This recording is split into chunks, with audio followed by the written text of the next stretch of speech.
It started with silence, not the absence of sound, but the kind that soaks through your skin. I let the sky pour its quiet on me. I didn't flinch. Maybe I missed being seen by something real. Coffee under grey skies. It's bitter, warm, and honest. Hey, I'm Anushka, and this is my raw breath.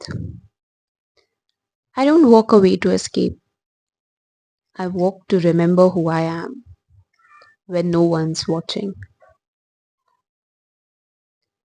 My room holds more truth than any mirror ever has.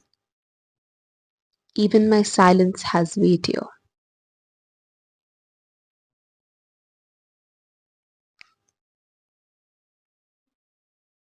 Every step says what I can't. Every breath is a line I never wrote.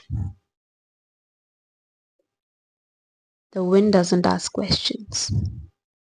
It just moves like I want to, quietly, honestly. And maybe the loudest stories are the ones that don't scream.